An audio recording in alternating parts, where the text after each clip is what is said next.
nome é Júlio, me chamo Júlio Paranaguá, sou funcionário do Banco do Brasil. Estou no Banco do Brasil há 17 anos, passei aí por várias áreas. Hoje eu estou como gestor responsável pela implantação do Centro Cultural Banco do Brasil em Salvador, que é a maior missão da minha vida, a minha maior missão no banco. E hoje a gente vai compartilhar um pouco com vocês aqui. Antes de explicar um pouco como vai ser a dinâmica e falar um pouquinho para vocês, eu quero convidar a Priscila Requejo, que é a superintendente estadual do Banco do Brasil aqui no Ceará. Obrigada, Júlio. Bom dia, bom dia, bom dia. Bom dia. Bom, como o Júlio falou, eu sou superintendente aqui no estado, sou representante institucional do Banco do Brasil aqui e responsável também por cada uma das agências que vocês veem aí nos mais diversos municípios aí no nosso estado. Eu vim aqui hoje só para dar as boas-vindas para vocês e dizer que é uma alegria muito grande a gente está, nesse momento, de alguma forma, celebrando, estimulando a cultura cearense, que a gente sabe, a gente que está aqui sabe que ela pulsa, né, em cada cantinho do nosso estado. E, nesse momento, também, a gente reafirma, como Banco do Brasil, o nosso compromisso de apoio aos artistas, de apoio aos produtores culturais, de apoio à cultura de um modo geral. Então, como eu falei, eu vim aqui mais dar as boas-vindas para que vocês se sintam acolhidos. A realização desse evento, a gente estava até conversando aqui no corredor, de alguma forma a materialização da nossa vontade verdadeira de que a gente tenha mais e mais e mais artistas reconhecidos e, ao mesmo tempo, apoiados, né? Para que a gente tenha novas produções apoiadas aí pelo banco. E eu aqui, como representante do Ceará, eu até comentei com os meninos também que meu maior motivo de orgulho vai ser depois eu entrar num centro cultural, seja ele do Rio de Janeiro, São Paulo, Brasília, entrar no centro cultural e ver a nossa cultura, a cultura cearense, disponível e encantando, né, todos os brasileiros. Então, a ideia é que a gente expanda, né, o nosso estado e mostre aí a força e o talento que a gente tem no cearense para todo o Brasil. Então, excelente evento para vocês. Aproveitem, discutem, perguntem, enfim, tirem todas as suas dúvidas para que, de fato, a gente possa ter o maior número de inscrições de cearenses, né, da nossa cultura nesse edital, nesse projeto, e, a partir daí, a gente possa, de fato, trazer mais apoio para o nosso Ceará. Eu sou aqui, eu vou estar na torcida por cada um de vocês. Obrigada, gente. Excelente evento. Obrigado, Priscila. É isso mesmo. A gente quer ver os produtores do Ceará, a cultura cearense, espalhados nos 5 centros culturais do Banco do Brasil no país, né? Gente, a cada 2 anos, o banco divulga um edital de patrocínios, né, uma seleção para projetos culturais, para compor a programação dos seus centros culturais. Esse ano foi lançado agora, dia 8 de abril, numa entrevista da presidenta Tarciana e a ministra Margarete Menezes, né, uma parceria do banco com o MINC. E esse ano ele traz 3 grandes novidades. Primeiro, o valor, né? Estamos falando aí de um edital de 120 milhões de reais, ou seja, é um dos maiores editais do país. E gigante não só pelo valor, né? Mas também por abarcar 5 grandes áreas, né? 5 grandes linguagens. A segunda grande novidade é também, esse ano, a gente passa a incluir Salvador, né? Um centro cultural, o primeiro do Nordeste. Isso é histórico, isso é muito importante, isso encurta distâncias, isso democratiza o acesso, nacionaliza, ou seja, uma cidade que está aqui na região, então isso ajuda bastante. E terceiro, esse circuito de capacitação. A gente está fazendo um circuito de capacitação em 7 capitais, Fortaleza, Salvador, Recife, Belém, Manaus, Campo Grande e Porto Alegre. Com esse objetivo, né? O objetivo é apoiar os produtores culturais, ajudar na parte ferramental do edital, né? Porque a ideia, a gente sabe que todo mundo tem, mas às vezes precisa de uma ajudinha de como escrever, de como incluir, de como acompanhar, de como, o que é a contrapartida, como é que eu preencho a planilha. Então, esse é o objetivo. A gente preparou esse dia, né, com bastante carinho e cuidado para vocês. A gente tem aqui 2 grandes especialistas, Regina Godoy e João Noronha, que vão estar com a gente, falando da lei, mostrando o edital, detalhando o edital, preenchendo o edital junto com vocês. Hoje também estamos fazendo encontros, são 2 encontros acontecendo aqui, né? A gente tem produtores culturais e a gente tem também jovens comunicadores. Então, teremos ao longo da tarde um momento separado, mas é tudo junto e misturado aqui ao longo de todo o dia. O Banco do Brasil, pessoal, é um banco de 216 anos. São 216 anos transformando realidades e apoiando o crescimento do país. A história do banco ela se confunde com a história do Brasil, né? O banco sempre esteve ali presente na vida do Brasil, na vida dos brasileiros, apoiando. E o banco ele tem um papel social muito forte, sempre teve, né? E agora mais ainda, né? Com a gestão da presidenta Tarciana, muitas discussões vieram para frente. Então, a gente está falando aí de diversidade, de equidade e inclusão, que são pilares inegociáveis dessa gestão. A atuação do Banco em Cultura ela vem de muito tempo, né? E o que a gente considera como grande marco foi em 89, que foi a criação do Centro Cultural Banco do Brasil no Rio de Janeiro. Primeiro o CCBB, no centro da cidade, ali na Cinelândia, um prédio histórico que foi sede do banco. Então, esse é um marco muito importante para a gente. A cultura está no nosso DNA, pode passar. Mas não só a cultura, tá? O esporte. O banco é um banco apoiador do esporte há mais de 30 anos. Tecnologia, o banco incentiva e fomenta, vive tecnologia. E a sustentabilidade. A gente tem a sustentabilidade como alma. Esses são os nossos 4 territórios de atuação: cultura, esportes, tecnologia e sustentabilidade. Agora eu vou passar um vídeo para vocês que fala um pouco dessa nossa atuação. Ser do Brasil está no nosso nome e no nosso DNA. Carregar isso é o nosso maior orgulho. Com o DNA brasileiro, a gente traz, junto de nós, a vontade e os sonhos das nossas pessoas. De um jeito encorajador, humano e simples de compreender, queremos maximizar as conquistas do brasileiro. Afinal, se o nosso povo é sonhador por natureza, ele também é profissional em correr atrás e realizar. Somos o banco para tudo que você imaginar, porque sabemos como concretizar cada sonho.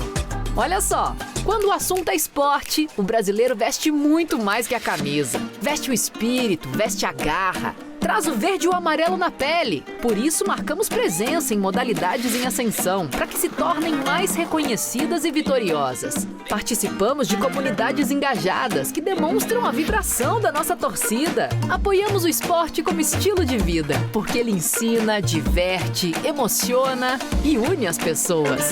Queremos projetar novos talentos, para que se tornem ídolos que dão orgulho ao nosso país. Quando o assunto é cultura, ela não pode ficar no pedestal. Tem que se aproximar dos públicos, ser totalmente acessível ao brasileiro. Por isso atuamos para que o assunto seja parte essencial do cotidiano das pessoas.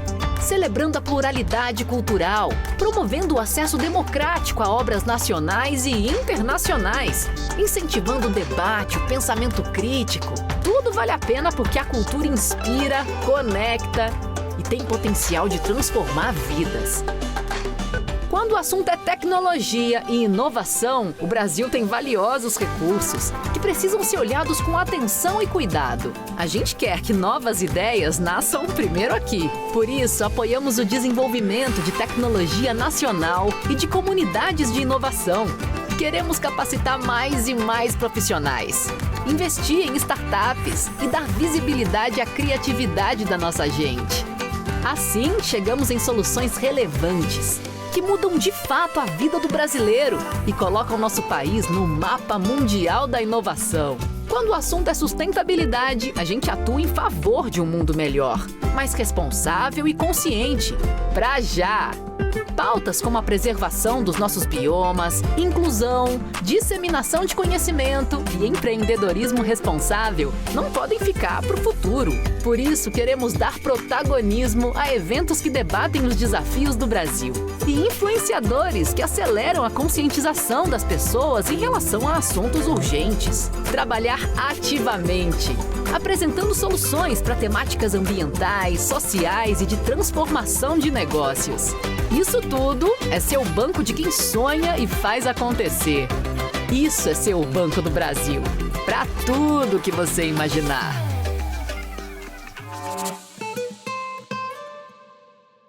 E para falar um pouco da nossa atuação social, né, a gente tem um braço social que é a Fundação Banco do Brasil. Vou chamar Gilson Lima, da Fundação Banco do Brasil. Bom dia, pessoal. Eu sou o Gilson Lima, sou diretor lá da Fundação. Né? Acho que falar da Fundação acho que é muito importante para a gente, muito grandioso. Assim, a Fundação ela tem 40 anos de atuação, né? Então ela já tem uma trajetória grande, trabalhando com projetos sociais ao longo de todo o país, né? Sempre com recurso não reembolsável, levando aqueles projetos e atuando junto com parcerias, junto com parceiros, né? Em projetos sociais e procurando desenvolver novas práticas, novas formas de gerar renda, gerar sustentabilidade, gerar emprego. Então, acho que ela tem um trabalho muito forte nessa área social. Quando a Tárcia assumiu agora recentemente, né, em 2023, uma das coisas que a gente fez primeiramente foi reformular toda a nossa estratégia, onde que a gente colocou a nossa estratégia muito voltada naqueles públicos priorizados, né, que são públicos de gênero, raça, geração, público PCD e orientação sexual. Então, hoje, todos os nossos projetos têm um direcionador importante voltado principalmente para esse público. E aqui tem alguns eixos de atuação que a gente procura trabalhar dentro de toda a nossa estratégia de atuação, seja em projetos estruturados, que a gente chama de projetos estruturados, aqueles projetos mais voltados em cima de temáticas em alguns editais ou chamamentos públicos, ou seja, naqueles projetos que a gente chama de prospecção direta, que são projetos que nos aparecem e a gente vê como estratégico e aí a gente atua dentro do território, em conjunto com as populações, em conjunto com as comunidades, para dar o impulso que a gente precisa dentro dessa questão social. Ali um pouco, né, de forma bem resumida, né, qual que é os nossos eixos de atuação. Então, a gente tem a parte de educação, meio ambiente, saúde e bem-estar, a parte de voluntariado, que é uma ação que a gente faz junto com o Banco do Brasil, né, junto com os funcionários do Banco do Brasil, para a gente aumentar a nossa capilaridade dentro do território e também acho que incentivar os nossos colegas, os nossos funcionários na questão do voluntariado. A questão da ajuda humanitária, que ela está muito recorrente, principalmente nas crises climáticas, né? Então, é uma coisa que, infelizmente, a gente tem atuado. A gente não gostaria de atuar em ajuda humanitária, né? Porque a ajuda humanitária, quando a gente atua, é justamente por causa de uma tragédia ou de uma coisa que aconteceu que não deveria acontecer, né? Então, a gente prefere trabalhar em projetos mais estruturantes do que em ajuda humanitária. Mas, infelizmente, né, até por questões muito climáticas, a gente tem atuado de forma muito intensa, né? Um exemplo foi ano passado no Rio Grande do Sul. A parte de geração de renda e agora, recentemente, a gente tem um eixo também de esporte e cultura, tá? Que é uma linha que a gente tem atuado também agora mais recente.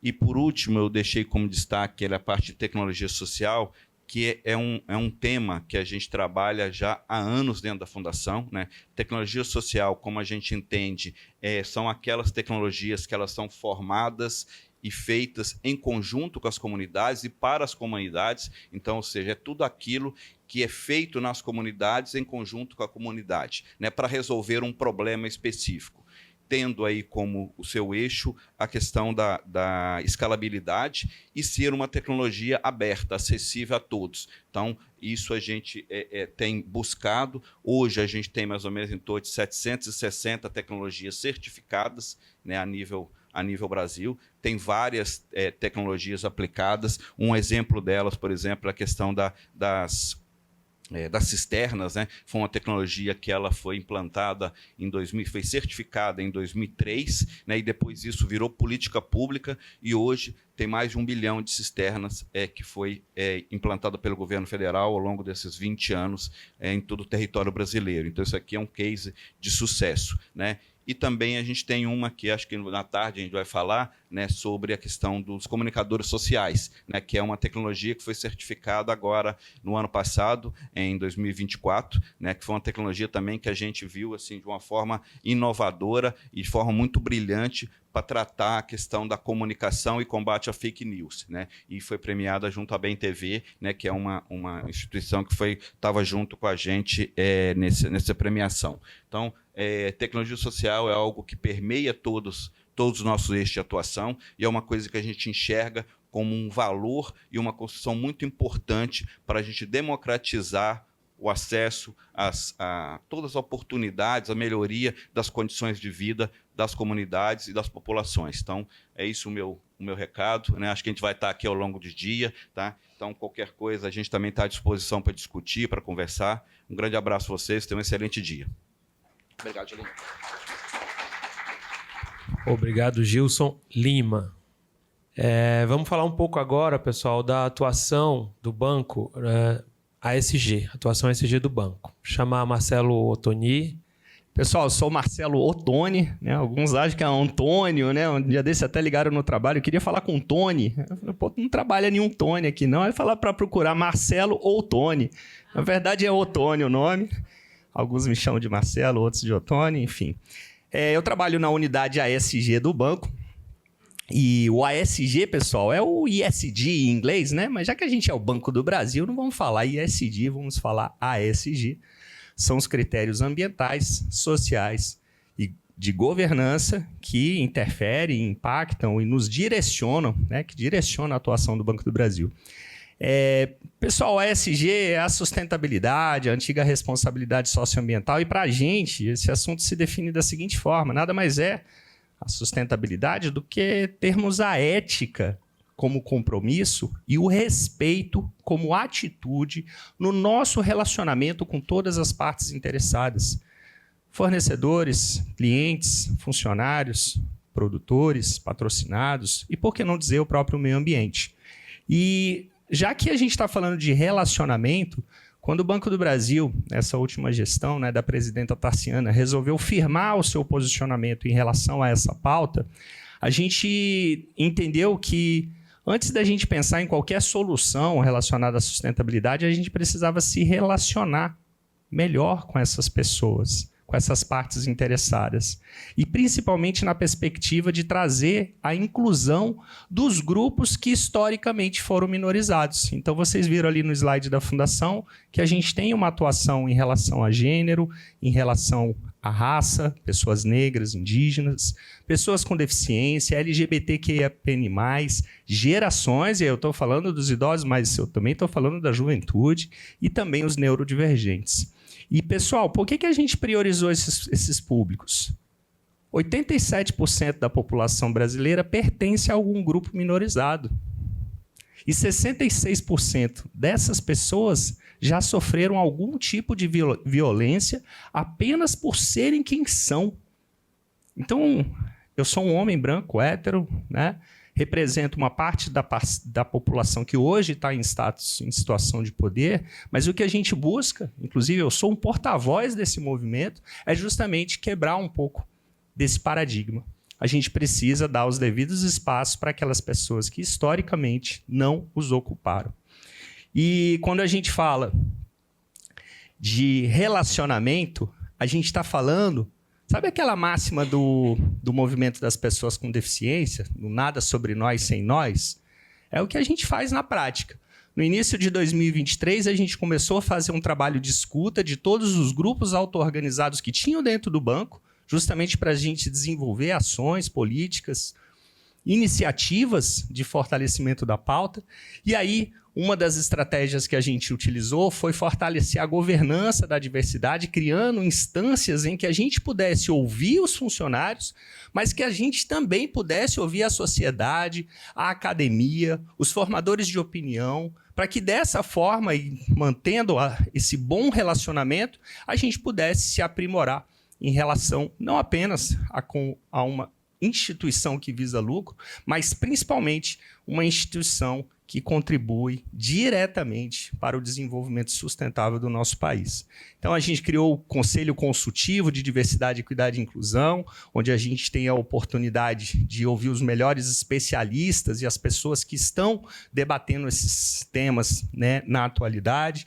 A gente criou os fóruns regionais de diversidade, equidade, inclusão e experiência do funcionário, onde o funcionário tem a possibilidade de manter um relacionamento, independentemente de onde ele esteja no país, mas manter um relacionamento com a alta cúpula do banco, onde ele pode ser escutado, e essa escuta ativa permite que o conselho diretor, que a presidenta Tarciana e os vice-presidentes desenvolvam ações para que a gente consiga atender aquelas demandas que foram apresentadas. Eu vou estar com vocês aí ao longo do dia. Vim só fazer mesmo uma fala inicial de saudação, agradecer a oportunidade, ver esse auditório aqui cheio de pessoas interessadas em conhecer um pouco do nosso trabalho. Um dos meus trabalhos lá, inclusive, é analisar projetos de patrocínio relacionados a direitos humanos, diversidade, equidade e inclusão. E aí, para tangibilizar um pouco disso que eu estou falando, a gente resolveu ouvir pesquisadoras, especialistas, e utilizar a inteligência artificial para fazer um resgate histórico. A narrativa, geralmente, é a do colonizador, mas a gente vive um momento de ouro para que a gente dê voz e dê rosto a quem, historicamente, não teve a oportunidade de ser visível, de demonstrar a sua contribuição na história desse nosso país. Então, vamos passar um vídeo agora que mostra um pouquinho disso.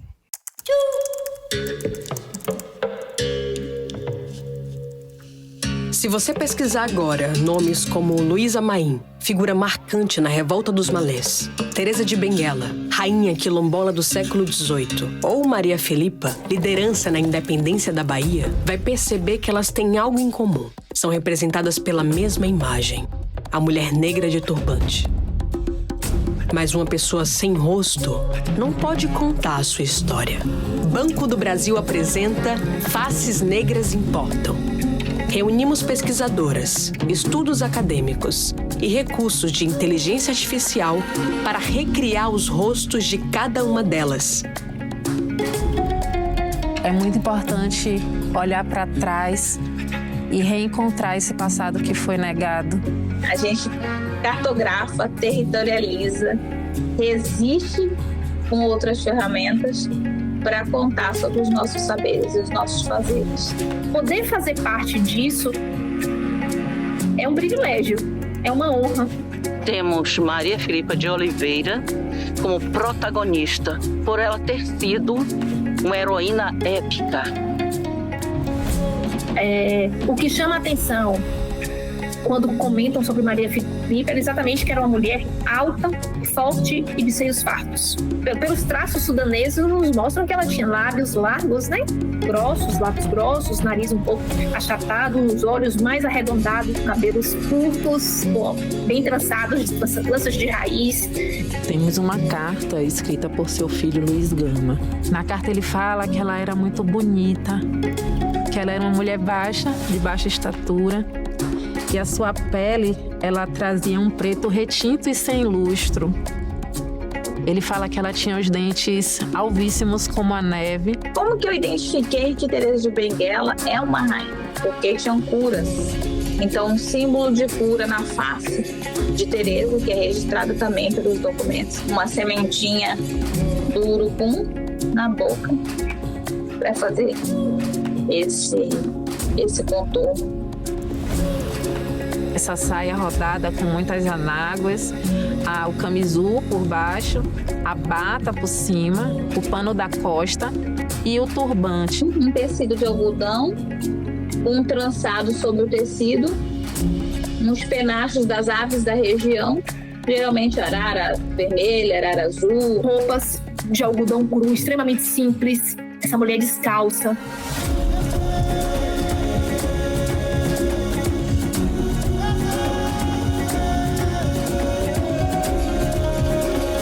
Mais que retratos, um resgate do direito dessas mulheres únicas terem suas narrativas ilustradas e suas imagens registradas na história. Luísa Maim Teresa de Benguela, Maria Filipa. Elas estão aqui e elas sempre estiveram. Faces negras importam.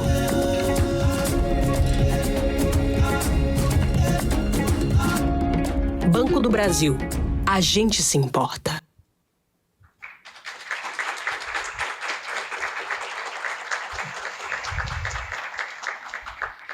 Pessoal, justamente porque a gente se importa com as pessoas, em especial aquelas que foram excluídas historicamente, a gente tem duas premissas na nossa forma de atuação. Primeiro, tudo que a gente está fazendo tem um senso de urgência. A gente tem que aproveitar essa onda boa que pode ser surfada, em que a gente tem um cenário político favorável, a gente tem uma presidenta alinhada com as pautas sociais. Então a gente tem esse senso de urgência. Se não for agora, quando?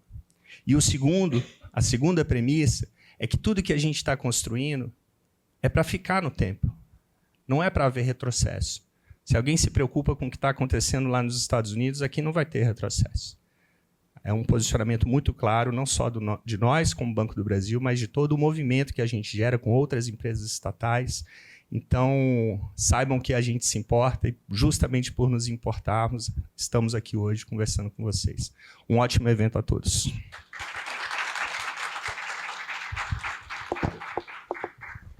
Eu me emociono toda vez que vejo esse vídeo, é muito forte, né, pessoal?